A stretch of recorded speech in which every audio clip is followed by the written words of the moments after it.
ফজরের ওয়াক্তে উঠে নামাজ আদায় করা 4:30। সপ্তাহে 3 দিন তাহাজ্জুদ নামাজ পড়ার চেষ্টা করবেন, এই ধরুন সোমবার, বুধবার, শুক্রবার।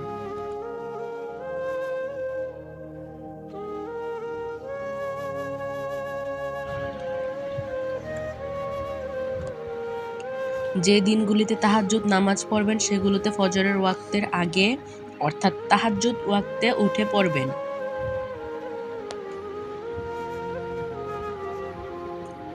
ফজরের নামাজ আদায় করা হয়ে গেলে চেষ্টা করবেন প্রত্যেকদিন 1 পাতা হলেও কোরআন তেলাওয়াত করা।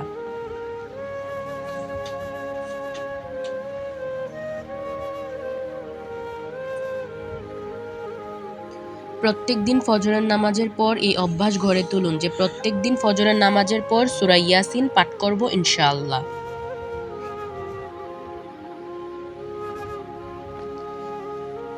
এরপর কোরআন তেলাওয়াত করা হয়ে গেলে জায়নামাজে বসে জিকির আজকার করুন এবং সকালের দোয়াগুলো পড়ুন।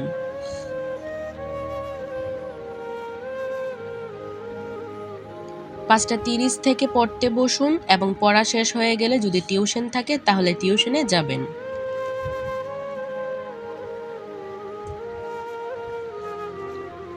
টিউশন থেকে এসে স্কুলে যাবেন। যেদিন স্কুল থাকবে না সেদিন টিউশন থেকে এসে বাড়িতে আম্মুকে কাজে সাহায্য করতে পারেন।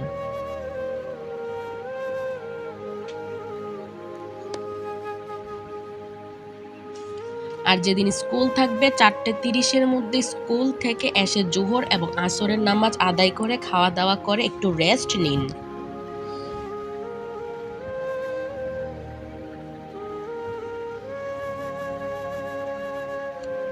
সন্ধ্যা মাগরিবের নামাজ আদায় করে সন্ধ্যার খাবার খেয়ে পড়তে বসুন।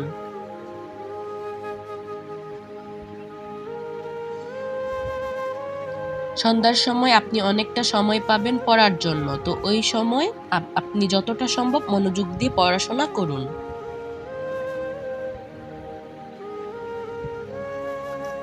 এরপর এশার নামাজের ওয়াক্ত হয়ে গেলে নামাজ আদায় করুন এশার। এশার নামাজের পর একটু কোরআন তেলাওয়াত করুন, সূরা মূল পড়ার চেষ্টা করবেন।